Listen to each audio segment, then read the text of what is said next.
il y a eu des changements remarquables suite aux chartes. Non seulement est-ce que je pense que ça joue un rôle très important à sensibiliser la population aux questions de l'image corporelle et risques inhérents à poursuivre le minceur, mais à l'intérieur des industries, chacun des journaux ou revues qui ont signé la charte, qui ont accepté, adhéré au principe de la charte, a accepté aussi de présenter des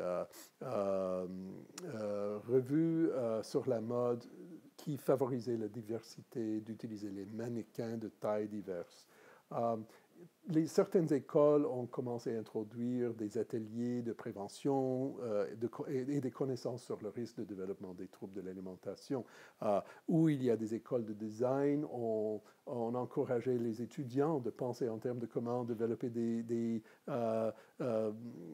vêtements qui ont l'air corrects sur toutes sortes de formes corporelles.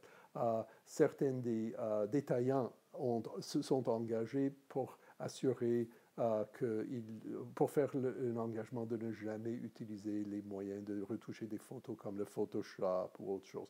Alors on voit que les gens qui sont impliqués et qui font une adhérence au principe de la charte changent leur comportement. C'est une bataille énorme. On est contre une tsunami de pression envers le minceur qui provient de partout et de par les industries qui ont des pouvoirs économiques importants. Mais je suis convaincu que tranquillement, c'est comme ça. Ce serait une des volets d'action qui pourrait avoir un impact. Si on parle des adhérents, il y a un site web, j'encourage n'importe qui va entendre cette présentation, d'aller sur le site web du ministère de Justice, on peut trouver le secrétariat de la condition féminine. Il y a un site qui s'appelle Je signe en ligne et on peut se signer une adhérence aux chartes, on peut même présenter sa photo, on clique là-dessus, ça tourne à l'envers et vous pouvez faire une énoncé pour expliquer pourquoi vous voulez supporter la cause.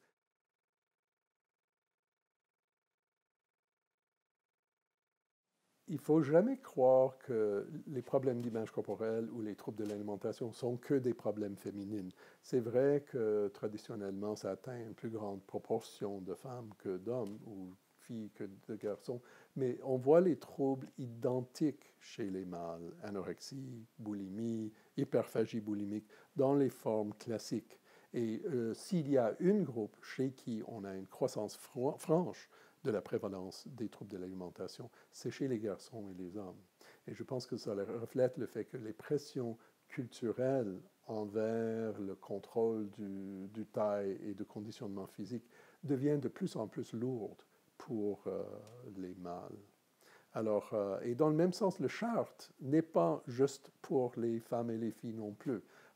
L'objectif, c'est vraiment d'assurer un espace au niveau de la population où les gens peuvent se sentir s'attacher positivement à leur propre version de corps et qui laisse de la place pour toutes sortes de variations de corps qui existent. Non seulement parce que les hommes et les femmes développent les préoccupations avec l'image corporelle, mais les hommes sont particulièrement importants aussi à influencer les femmes dans leur vie, à avoir une relation favorable avec l'image corporelle ou pas. Alors c'est un travail de conscientisation qui doit arriver à tout niveau de la population et où il y a autant un besoin d'avoir des changements chez les hommes que chez les femmes.